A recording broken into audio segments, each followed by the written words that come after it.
Welcome back everyone. Now we'll continue with the next lecture, that is here in the previous lecture we studied many concepts, and now we will enter into a concept here, that is derive an expression for axial deformation in prismatic bar. Okay. The meaning, what is the meaning of prismatic bar here? First we will understand. Prismatic bar means if any bar it might be, if the cross sectional area, if it is not changed from one position, one point to the other point, or throughout the length, that bar is called as a prismatic bar.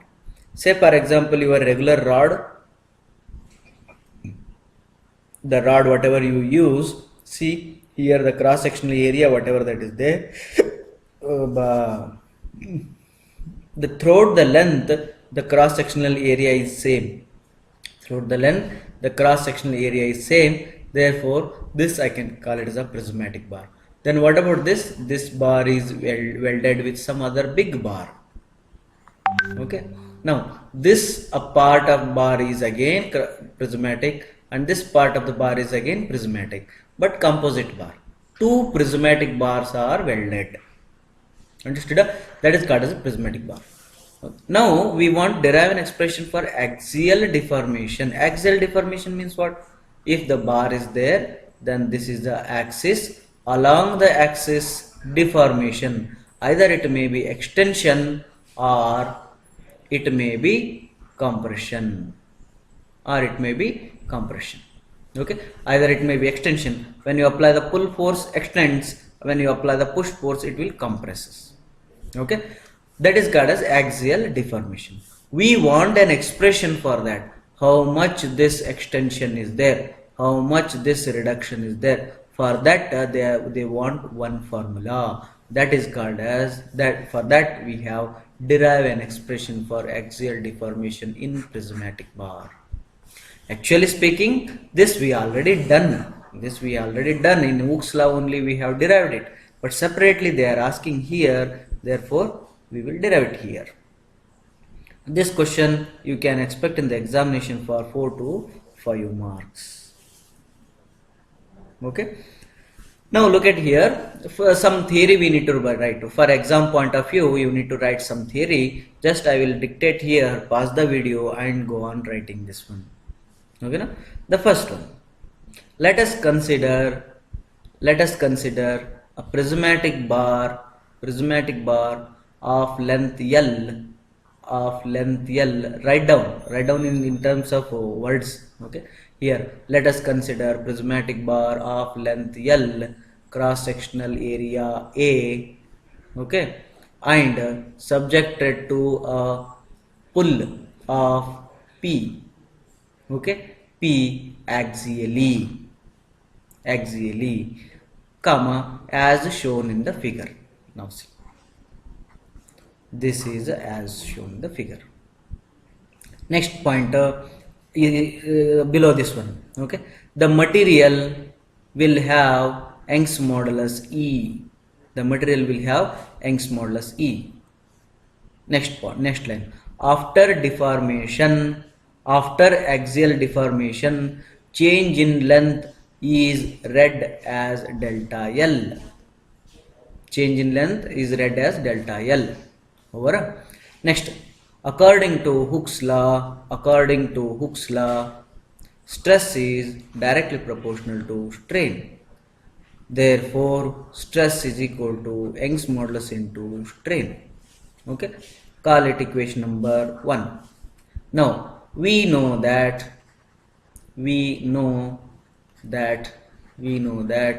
stress is equal to force divided by area, call equation number 2, and strain is equal to change in length to the original length, call equation number 3.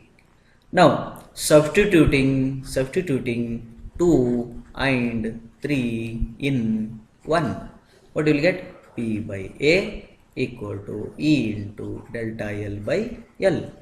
Then therefore rearranging, after rearranging, what you will get? Delta L equal to PL by AE. PL by AE over. Okay, this is an expression for axial deformation in prismatic bar.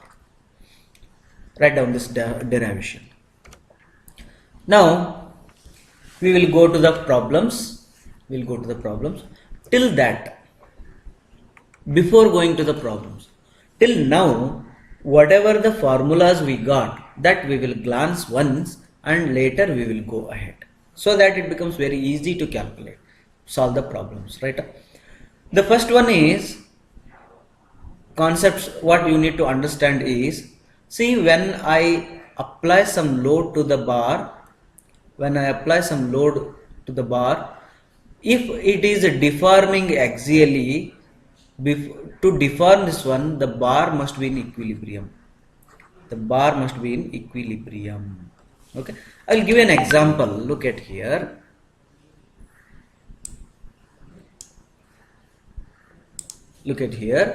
This one material is there.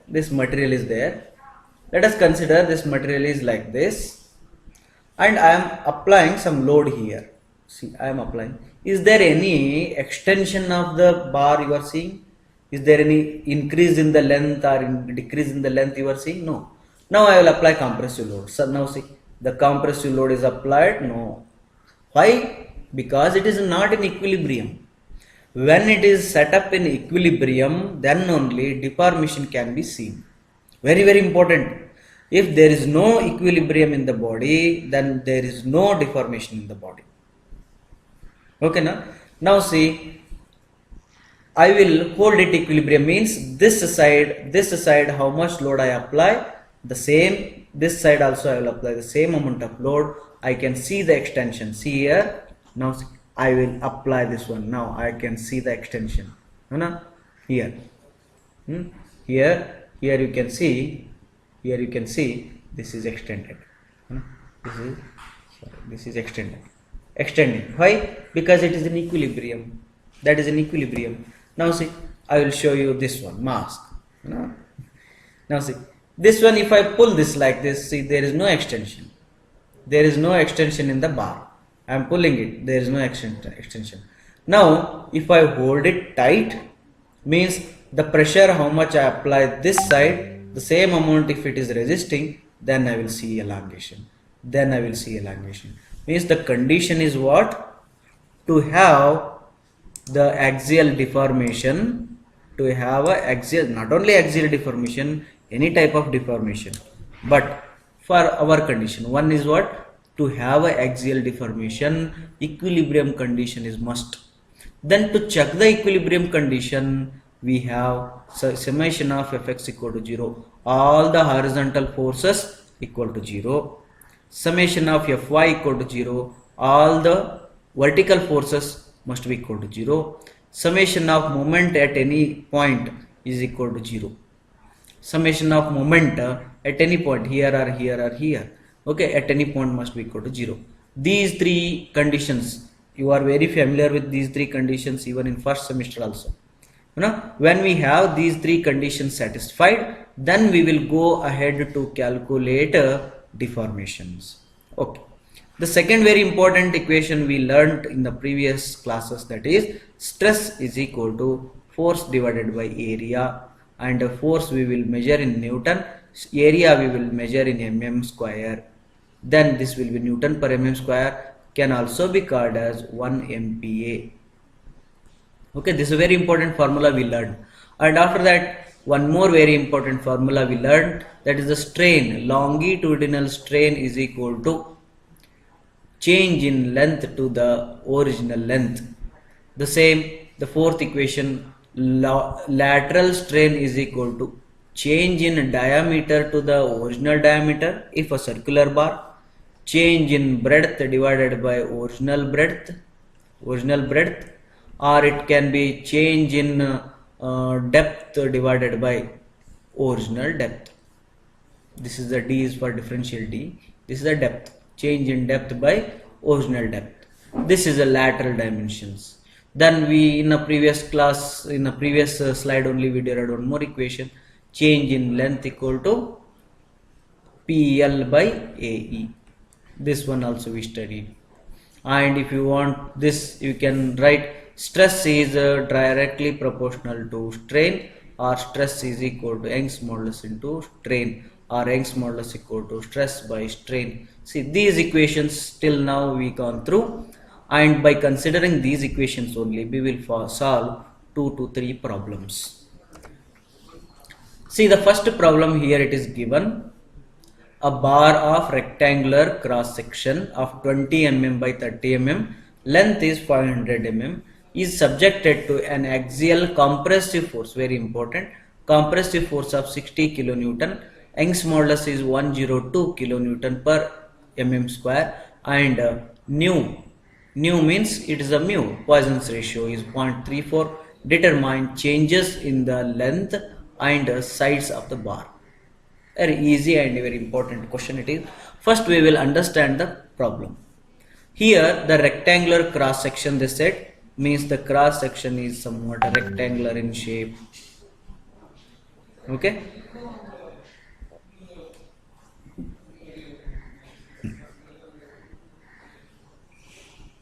This is a rectangular cross section. This side it cannot be seen.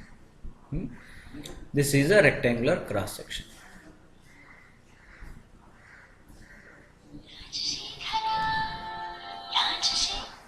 This is a rectangular cross sectional bar, and the bar length is how much?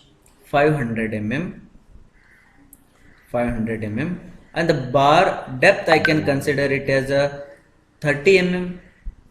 Not given here, just they say 20 by 30. I will consider this part as a 30 mm and this part is a 20 mm. Over. And it is compressive, it is subjected to compressive load. It is subjected to compressive load, and this is how much? 60 kilonewton, and this is also 60 kilonewton.